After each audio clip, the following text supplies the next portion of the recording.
सातपुडा पर्वतरांगांमध्ये वसलेलं तोरणमाळ राज्यातलं दुसऱ्या क्रमांकाचं थंड हवेचं ठिकाण. उत्तर महाराष्ट्रातील पर्यटकांचं हे आवडीचं पर्यटन स्थळ.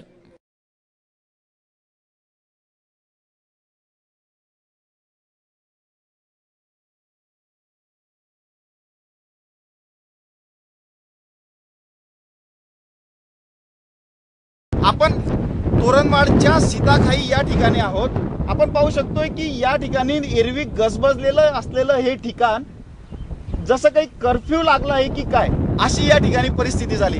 कारण एरवी 25 ते 28 तापमान सहन करणारं हे तोरणमाळ 38 ते 40च्या दरम्यान पोहोचलंय. अंगाची लाही लाही करणाऱ्या उन्हापासून बचाव व्हावा यासाठी पर्यटक तोरणमाळला भेट देत आहेत. मात्र इथं आल्यावर त्यांची निराशा होते. तोरणमाळला अक्षरशः म्हणजे 2 नंबरचं हवेचं ठिकाण, थंड हवेचं ठिकाण म्हणून फिरायला आलो. पण नाशिकला जे टेम्परेचर मी अनुभवते सेम तेच टेम्परेचर आहे आणि फिरताना खूप तापमान जाणवतं आहे आणि खूप रखरख वाटते आणि ह्यावेळेस गर्दी पण खूप कमी आहे इथं. रांगड्या निसर्गाचं अप्रतिम सौंदर्य आणि शुद्ध मोकळी हवा हे तोरणमाळचं वैशिष्ट्य. मात्र अलीकडच्या काळात झालेल्या बेसुमार जंगलतोडीनं या निसर्गावर गदा आली आहे. इथलं वातावरण बदलू लागलंय.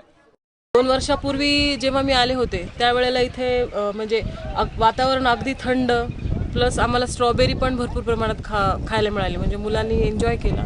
प्लस हा लेक पण भरपूर भरलेला होता. एक कमळ तलाव म्हणून पण आहे, तो पण भरलेला होता. बरीचशी कमळाची फुलं होती तिकडे.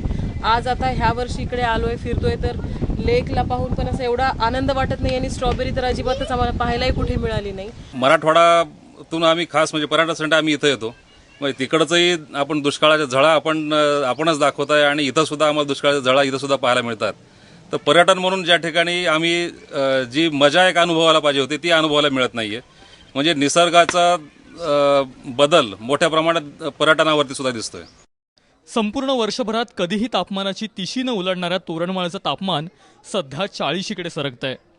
ही नक्कीच धोक्याची घंटा असून हा निसर्ग जपायचा असेल तर आपणच प्रयत्न केला पाहिजे.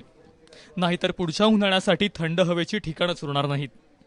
अविनाश सोनावणे, ABP माझा, नंदुरबार.